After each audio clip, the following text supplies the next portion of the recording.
Welcome back everybody, and here it is my pleasure to show you my Oscorp mock, standing at a massive 42 inches high, featuring 20 iconic minifigures, and it is over 6,000 pieces. This is probably one of the best mocks I have ever built. It looks so great, and that's just an understatement. It looks so dystopian, but at the same time it looks so majestic.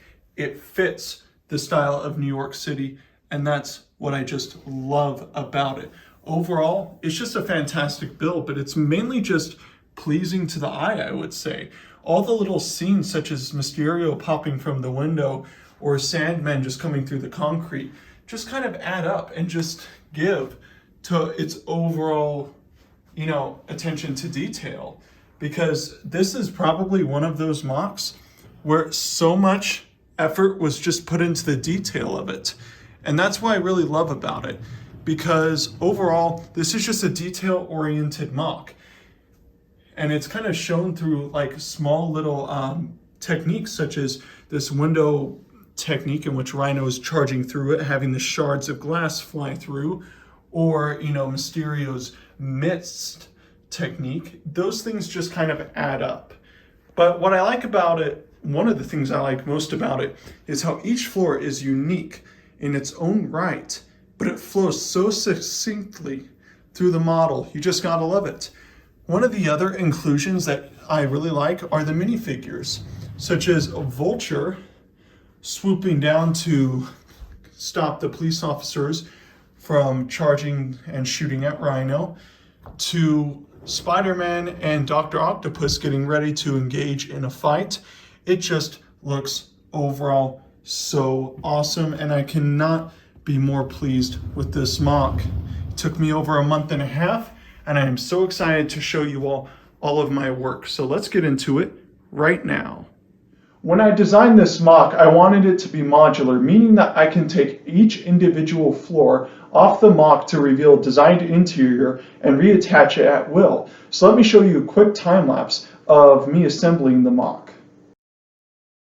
In this video, I'm not going to show the complete time lapse of me assembling the mock. A, because I'm sure that you all would much rather see the interiors right now. And B, it's just the same thing over and over and over. Everything's held together with pins. The reason I'm not speeding this up, 5 times the speed, is so that you can see how much work it takes to assemble one of these mocks. That's one of the unrealistic things I think that Lego YouTubers do, is that they kind of speed everything up, but this can really take about 10 minutes to put everything back together. It can be quite a grueling process. So I know this is probably an unorthodox thing to do in a video, but I wanted to show the realism of assembling one of these giant mocks. And as you can see, these are all the pieces involved in Oscorp. It is massive, and it takes up so much time to do. It is insane. The first floor we will be starting out with today is the penthouse portion. My personal favorite, just because it's the most unique out of all of them, because all of the other floors have something to do with science or labs or business, but this is kind of more of the personal residence of the Osborns, and that's what I like a lot. The balcony is probably the most awkward part of the entire exterior, but I like that it's awkward because it kind of draws attention to the uniqueness of this floor overall, and that's what I kind of like about it. But to kind of start, let's go with the balcony. So it's kind of barren, and I did that on purpose because I didn't want it to stick out too much. But as you go through the glass doors, you're going to walk into this hallway. So the one thing I would consider most important about building this floor was the flooring, because this is tiled, carpeted, and then sort of carpeted. I tried to create much more like royal/Victorian feel, such as adding, knights helmets, having the walls with this Victorian style. That's what I really just wanted to accomplish here, was kind of keep like this modern feel of what a billionaire's penthouse would be like, but also at the same time just incorporate small details, such as adding, trinkets such as armory, which you're going to see a lot through this mock, statues and newspaper clippings and desks and etc. I substituted some paintings on the walls, as you can see, in modern art. which is kind of weird, but oh well, it's the Osborns. They're going to buy what they want. And overall, it looks great. The flooring, I would say, was the most difficult part, specifically because trying to find the correct coloring for the flooring was just such a pain in the butt, because to a degree, trying to capture the right color scheme is always the hardest part. So as you swoop through this hallway and go through the trophy room, you step into this room, which is the main living quarters, I would say, or the living room portion. So in here we have a fireplace, some couches, and of course in the corner over here we have some alcoholic beverages.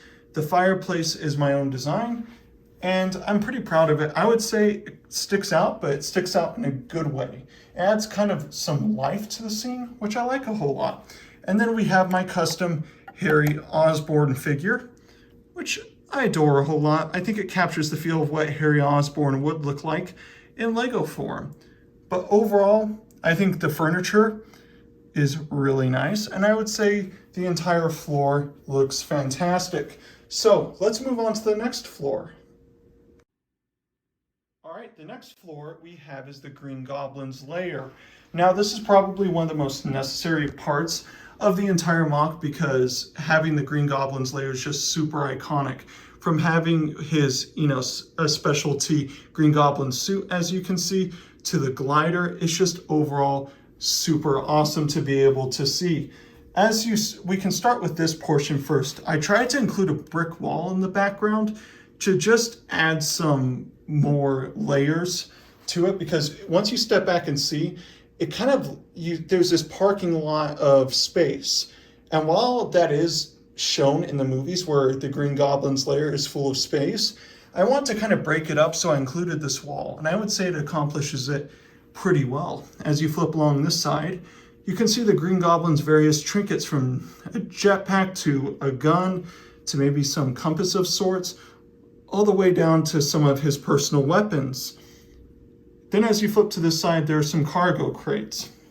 Probably the most iconic thing in this entire mock, though, is kind of the capsule where the Green Goblin is created, where the serum is put into Norman Osborn. So you can actually stick a figure in here to reenact that scene. Speaking of Norman Osborn, here is my custom figure for Norman Osborn. Looks pretty decent. I like it. I think the suit from the Harry Potter franchise looks fantastic on him. Overall, pretty great. So let's stick him back in his lair. Now we have the lab portion where he can experiment. So try to kind of create a bit of lab equipment, not a whole lot, just enough to kind of sell the point that, he's kind of creating his own weapons, such as the goblin grenades or goblin bombs. Just fun things like that.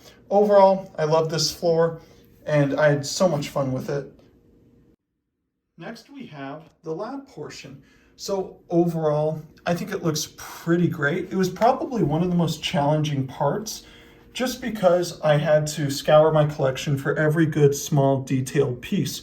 Because in a lab, there's not a whole lot of fixtures, so to speak. There's a lot more small detailed bricks needed, such as keyboards, computers, and etc. So trying to find every small little piece was a little bit challenging at times. I tried to also include some Easter eggs, such as the lab rats that help create the lizard in The Amazing Spider-Man, to the spiders that create Spider-Man. So overall, just a bunch of small details strewn throughout, such as shelves and computers. But overall, I'm very impressed with how it looks, and I would say it's one of the most detailed parts of the entire mock. Next, we have the biggest and bulkiest section, the lobby. So to start on the outside, like I said before, it is completely 360-degree view, so it's paved all the way around. I did that on purpose just to add some nice fixtures to the mock, such as the statues on each side. We have this statue of Norman Osborn standing out in the front. I think it's incredibly unique, and it adds just so much to the mock overall. As you flip it to this side, you have a statue dedicated to, I don't know who. It's really your choice. If you guys have an idea about who this could be, leave it down in the comments section. But as you can see, they take a both identical approach, adding pillars around them.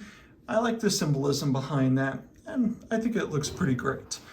Overall, I would say it looks very nice. As you can see, the Technic bricks for the pillars are attached right here, kind of created at this angular shape on both sides, and I like that a whole lot. The entryway is nothing too grand, and I did that on purpose to try not take too much attention away from things such as maybe some of the bigger designs of the MOC overall. As you flip it around, you have the Daily Bugle news team, and you have Rhino charging through with the police trying to stop him.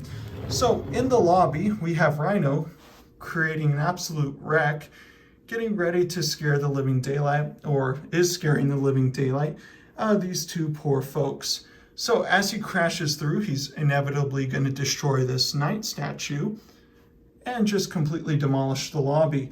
One of the things are these multicolored pillars, which I included on both sides, just to add a lot of character to the lobby. We have the multiple newspapers, mainly the Daily Bugle, and then the inferior newspapers towards the end. But this is probably just one of the most chocked full floors of detail, mainly because it is the lobby. There has to be a lot of function to it, including, you know, the carpeting at the door to the statue overall.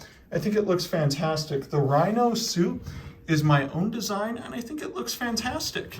Overall, I think this is such a great portion of the MOC, and I couldn't be happier with it. The final section we have left is the roof. Nothing too special or too detailed was put on it, mainly because I didn't want to draw away from the detailed interiors of the floors. And also, I didn't want to overdo the detail on the roof because it's not really meant to. The most detail we have are the gargoyles on each corner, inspired from the Batman Dark Knight Tumbler set. That's about it. We have some cooling vents and maybe some grille tiles, but that's about it for the MOC. So now let's go on to some final thoughts.